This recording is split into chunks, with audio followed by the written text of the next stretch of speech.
আসসালামু আলাইকুম সবাইকে, আশা করি অনেক ভালো আছেন। নতুন একটা ভিডিও নিয়ে আসলাম।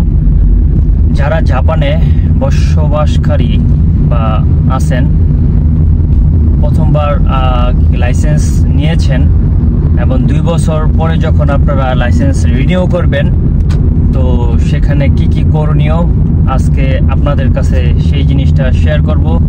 বিকজ আমার 2 বছর শেষ, তো আজকে আমি নতুন লাইসেন্স রিনিউ করার জন্য যাচ্ছি এবং আমার যে অভিজ্ঞতা সবটাই আপনাদের কাছে শেয়ার করব। কোথায় যাই কি কি করতে হবে সেগুলো থাকবে এই ভিডিওতে। তো চলুন যাই।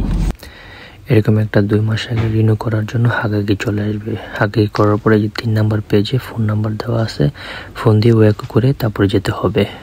তো এই যে আমি ফোন দিয়ে এখন গিয়েছি, এখন লাইনে দাঁড়ায় আছি। তারপর একটা মেশিনের মধ্যে ড্রাইভিং লাইসেন্স টাচ করলে 3টে পেপারস বের হয়ে আসবে। এই যে আমি করে নিচ্ছি, এই যে 3টে পেপারস বের হয়ে আসছে। 2 নাম্বার কাউন্টারে যে 4250 yen জমা দেওয়ার পরে এই যে লাস্টের 3 নাম্বার পেপারটা ফিল আপ করে তারপরে 3 নাম্বারে যেতে হবে।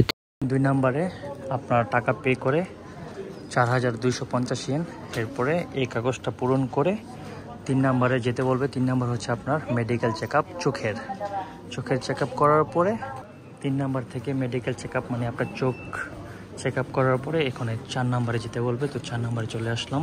4 নাম্বারে যাওয়ার পরে ওরা আবার একটু ভেরিফাই করে তারপরে যে আপনার ছবি তোলার জন্য এখানে আসতে বলবে। ছবি তোলার শেষে আপনাকে 3 তলায় ক্লাসরুমে মানে যেতে বলবে। তো এখন আমরা 3 তলায় যাচ্ছি, যেখানে লেখা আছে সাংকাই। এখন হচ্ছে 2 ফ্লোরে সাংকাই যাচ্ছি।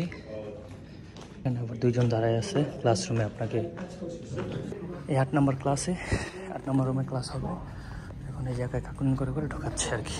ক্লাসরুমে ঢোকার পরে 2 ঘন্টা একটা কোর্সও ক্লাস হবে। তারপরে মাঝখানে 2 ঘন্টার 10 মিনিট ব্রেক টাইমও দিবে।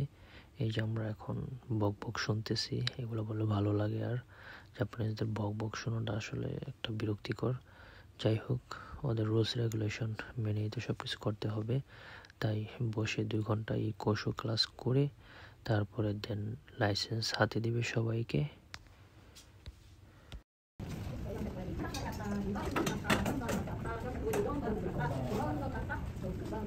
আমার ডারপালা এখন ড্রাইভিং লাইসেন্স নিতে আসতেছি।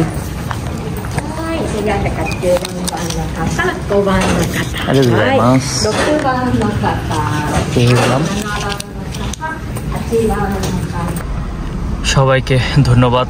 লাইসেন্স নিয়ে এখন বের হচ্ছে মেনকিউ সেন্টার থেকে। তো আবার দেখা হবে নতুন কোনো ভিডিও ব্লগে। আপনাদের যদি কোনো কিছু ইনফরমেশন জানা দরকার থাকে তাহলে কমেন্টে জানাবেন। সে পর্যন্ত সবাই ভালো থাকবেন। আল্লাহ হাফেজ।